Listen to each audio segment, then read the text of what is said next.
Hörmətli izləyicilər, əziz kimyasevərlər, sizinlə bugün keçirilmiş və müsabiqəsinə aid olan kimyasallar nizahı ilə qarşınızdayıq. Nizama başlamamızdan ilk öncə bu cür videoların davamlı olmasını istəyirsinizsə, kanalımıza dəstək məqsədi ilə abunə olmağı və bəyənməyi unutmayın. Deyir ki, verilmiş modellərin istifə X ilə xlor arasında yaranan birləşmənin formulunu müəyyən edin. X-də xlor, X metal gördüyünüz kimi bu işarə ilə, xlor isə bu ilə işarə olunub və burada birləşmədən gördüyünüz kimi bir metala 2 dənə birləşir. Bu da elə B variantına uyğun gəlir. Hansı elementlərin simvolu doğru göstərilmişdir? Karbonun simvolu doğru göstərilib, fosforun simvolu yanlışdır. Kalsiumun simvolu doğru göstərilib, bir də misin simvolu doğru göstərilib. Belə bu da A variantına uyğun gələcək. Deyir, X, Y, Z atomlarının nüvə yüklərini və kütlə ədədlərinin azalma ardıcıllığı ilə düzün. Nüvə yüklərinin azalma ardıcıllığı ilə düzsək əgər, diqqətlə bura baxsanız görərsiniz ki, ən kiçik nüvə yükünə A'dır, X'dir. X'dan sonra gəlir Y, sonra gəlir Z. Ən böyük olacaq Z, ondan sonra Y, sonra isə X. Bu B variantını görək düzgün gedib. İndi kütlə ədədi. Kütlə ədədi bilirsiniz ki, A bərabərdir proton üstə gəlinsin neytrona. Deməli, X'in kütlə ədədi A üstə gəlinsin B'dir. X üçün yazsaq, A üstə gəlsin B yazacağıq. Y üçün yazsaq, Y üçün nədir? A üstə gəlinsin, A üstə gəlinsin 1 ilə, B üstə gəlinsin 2-ni toplasaq, A üstə gəlinsin B, 1 ilə də 2-ni toplasaq 3 olacaq. Z üçün isə yazsaq, Z-də neçədir? A üstə gəlinsin 2-dir, B-dir. Yəni A üstə gəlinsin B plus 2 şəklində yazacaq. Bunların kütlələrini müqayisə etsək, ən böyük kütlə Y-də olacaq. Ondan sonra Z-də, sonra isə X-də. Bəli, bu B variantı düzgün göstərilib. Laboratoriya şəraitində 3 fərqli süxur nümunəsi üzərində sınaqlar aparılır. X nümunəsinə əsasən məsləhəməli bərkliyi nisbətən azdır. Y nümunəsi sərt və davamlı olub, əsas tərkibi sesium 4 oksiddir. Z nümunəsinin əsas tərkib hissəsi kalsium karbonat olub, davamlı olub, bərkliyi nisbətən yüksəkdir. Və fikir doğru deyil, doğru olmayanı. Z mərmər misal ola bilər. Bəli, Z nümunəsi mərmər ola bilər.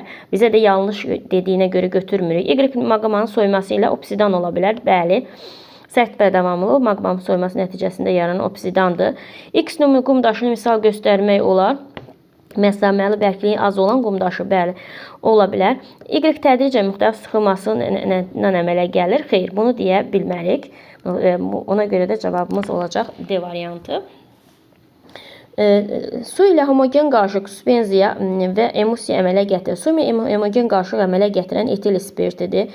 Suspenziya bilirsiniz ki, bərk maddə ilə su qarışıq suspenziya. Emulsiya isə mayenin, bu da elə D variantına uyğun gələcək. Sonra deyir ki, element izotoplar cədvəldəki kimi orta ağırlıq izotop atomlarının sayı digər izotop atomların hər birindən 2 dəfə çox olarsa A-nı müəyyən edin. Bunu müəyyən etmək üçün deyir ki, bu 2 dəfə çoxdursa, yəni bu ondan 2 dəfə yüksək olacaqdır. Bunu 2 dəfə çox götürsək, onda bu olacaq 50%. Digərləri isə 25-25 olacaq. Və bunu əsasən də orta kütlə ədədinin tapılması qaydası ilə tapaq. A vurulsun 25, üstünə gələk. İkincisi deyir, 2 dəfə çoxdur digərlərindən. Yəni 2, digərlərindən 2 dəfə çox olsa, bu olacaq A plus 1 vurulsun 50. Çünki 2 dəfə çox olması üçün 50-yə vurmalıyıq. Üstə gəlinsin A plus 2-ni də vuracağıq 25-ə. Bunlar da böləndə 100-ə, yekun kütlə ədədi olmalıdır 64. 64 olmalıdır. Biz bunu vurub atsaq əgər, bunu buradan vurub atsaq, bu deyəcək 6400. 6400 bərabərdir 25 A üstə gəlinsin. Bunu 50-ni A-ya vursaq 50A 50A üstə gəlinsin 50, üstə gəlinsin 25A, üstə gəlinsin 50. Bunları bir tərəfə keçirsək, bu eləyir A-lar cəmi 50A buradadır, 25-25 buradadır, 100 eləyir. Bunların da cəmi ilə 100 eləyir. 6400-dən də 100-ün çıxsaq 6300 bərabərdir 100 A'ya. A da bərabər olacaq 63-ə. Bu da A variantına uyğun gələcək. Deyir, karbon qazı, amonyak, metan qarışığından ibarətdir. Karbon qazı, amonyak, bir də metan. Metan CH4 qarışığından ibarətdir. 3-ün bunun 4-ə, bunun da 6-ya kimi olarsa, qarışıqdakı oksigen olan hidrogen atomlarının sayını, oksigen atomlarının sayına olan nisbətini hesablayın. Burada qarışığa diqqətlə baxsaq, biz deməli hidrogen atomlarının sayı 4'ü vursaq 3'ə 12, üstünlərində də gələsik 6'nı vursaq da metanda da 4'dən də hidrogen olur. 6'nı da vursaq 4'ə 24. Bunların da cəmi eləyəcək 36. Oksigen atomlarının sayı 3'ü 2'yə vursaq 6 eləyir. 36'nı da 6'ya bölsək 6 eləyəcək. Burada da cavab olacaq. Nisbəti 6 olmuş olacaqdır. Şagird stəkana 20 cc temperaturda 150 ml su tökür. Sonra 40 qram duz əlavə edib qarışdırır. Qarışığı süzərək suda həll olmayan hissəsi məhluldan tam ayırdı. Məhlulun kütləsi 156 qram oldu. Deməli, məhlulda 20 cc-də neçə? 156-dan 150'sini çıxanda 6 qram. 20 cc-də 6 qram olubdu. Sonra 40 cc 200 ml suda apardıqda məhlulun kütləsi 230 olub. 40 cc-də isə 200 ml-də oldu 30. 70 cc 70 ml su ilə apardıqda isə məhlulun kütləsi 86,8 qram oldu. 86,8-dən 70'in çıxsaq 16,8 oldu 70 cc-də. Deyir, hansı qrafikin duzun həll olma temperaturuna zamanın asılılıq grafikinə uyğundur. İndi bax bunun birinci deməli 150 cc-də 6-dırsa 100-də neçədir? X-dir.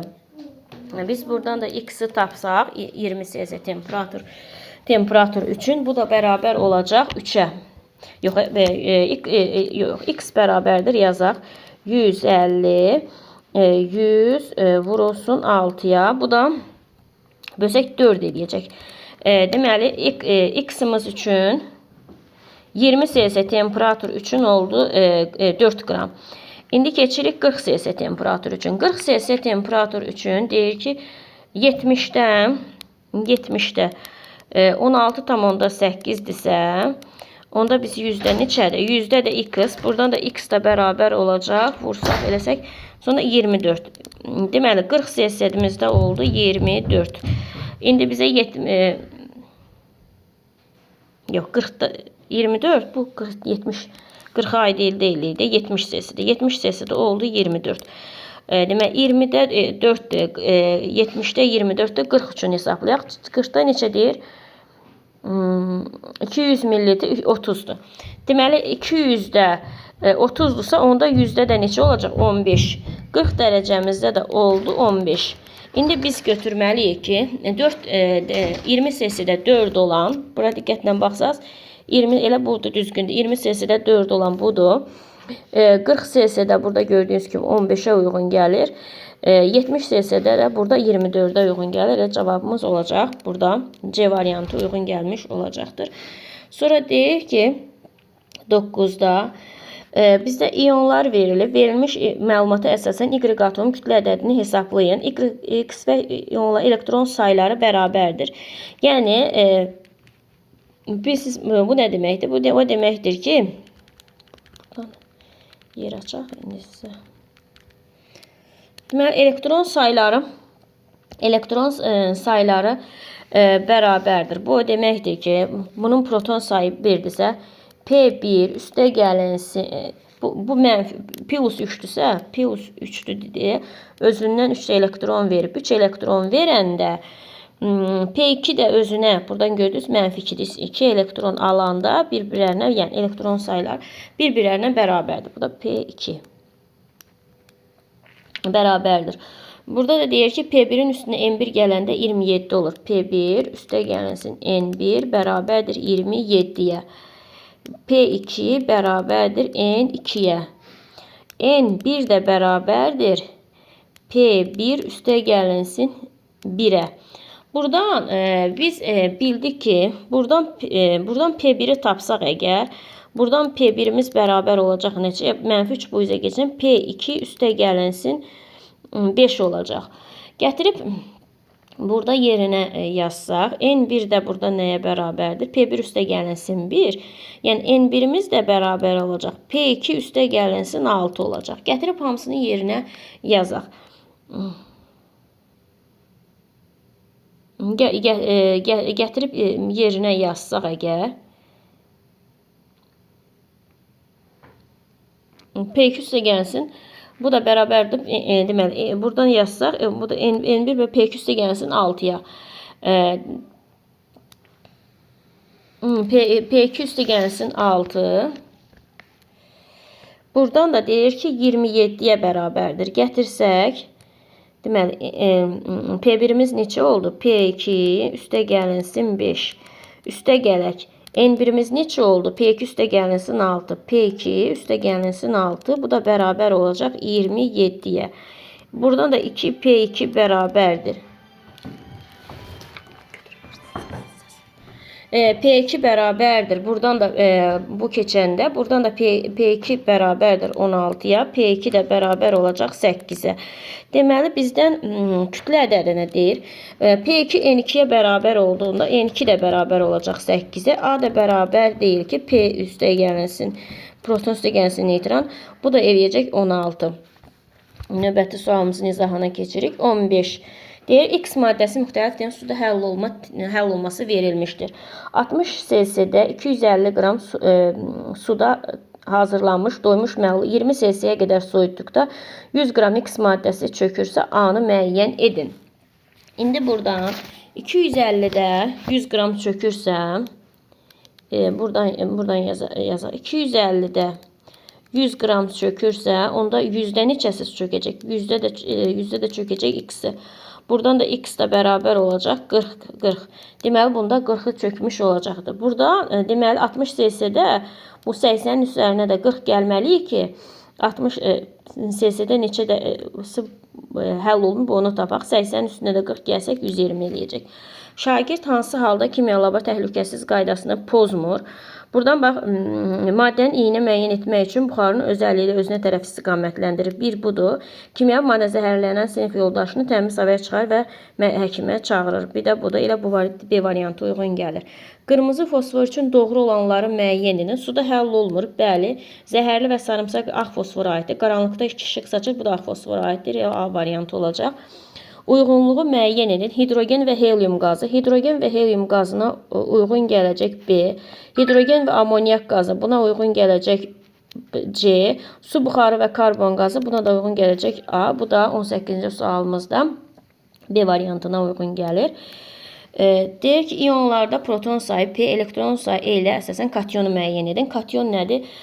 Proton sayı yüksəkdirsə buna katyon deyilir. Biz baxaq, buradan X-ə baxırsınız. X-də baxırsınız. Elektron sayı, proton sayı elektron sayından böyükdür. Bir katyonumuz olacaq X. Bir də Y-ə baxırsınız. Y-də də yine proton sayı elektron sayından çoxdur deyə ona görə bu olur katyon. Qeyri-metalları müəyyən edin. Azotdur, bromdur, oksigendir. Bu da B variantına uyğun gəlir. Sxemə əsasən doğru ifadələri müəyyən edin. Bax, burada görürsünüz, burada 2 dənə elektronunu verib. 2 dənə elektronu veribsə o müsbət yük olacaq. Bir düzgündür. Mənfi yüklə iyon əmələ gətirir, xeyir. Və özündən elektron verəndə müsbət yüklər. Neytron sayı azalır. Ümumiyyətlə yadınıza saxlayın. Element özündən elektron verəndə, elektron alanda neytron sayına təsir getmir. Proton sayına da təsir getmir. Ona görə də 1, 4, bu da C variantına uyğun gəlir. 21-ci sual. 22-ci sual. Maqmatik suxur deyil. Mərmər maqmatik suxura aid deyil.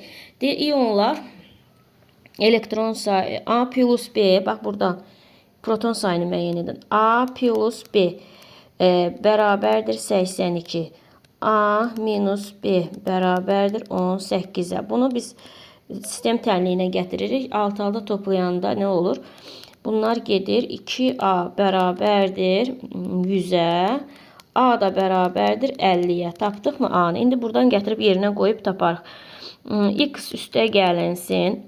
Oksigen 8-dir. 8 və 4-ün neçə edəcək? 32. Mənfi olduğuna görə üstə gəlirik. 3 bərabər olur 50-yə.